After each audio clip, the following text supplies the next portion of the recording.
Good morning. Our headlines for you at 6 o'clock. Met Office warnings of extreme heat come into effect for much of the UK today. Travel disruption and pressure on health services are predicted as temperatures soar in the coming days. We're asking people to keep an eye out for their neighbours and those who may be vulnerable, but we're also putting in additional contingency support as well.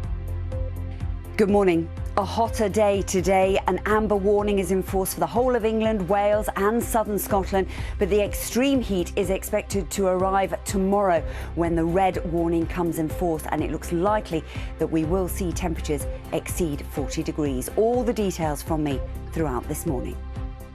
Also coming up, a second TV debate tonight for the 5 Tory hopefuls in the leadership race. The next vote by Conservative MPs is tomorrow.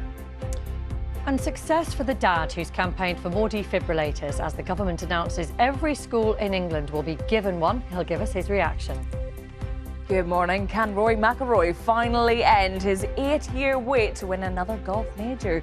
He has a share of the lead heading into the final day at the Open at St Andrews, but Victor Hovland stands in his way of victory. Take a look at the front pages. Shall we? Let's do it. Let's have a look at the front of the Observer. Their headline, a warning from Alok Sharma, the President of the United Nations Climate Change Summit, COP26. He's threatened to resign if the new Prime Minister ditches the UK's plans to cut carbon emissions. As you can see, the story there accompanied by a photo of a wildfire that is currently raging in southern Portugal. The Sunday Mirror combines politics and weather with its headline, Boris Heatwave. The paper reports the Prime Minister is hosting a farewell party at Chequers tomorrow and missed an emergency Cobra meeting about the hot weather. There's a photo of Boris Johnson in full flight gear on the front of the Daily Express. The paper describes him as the Maverick PM and reports that he's still flying high in the polls despite the plan to step down as Prime Minister in the autumn.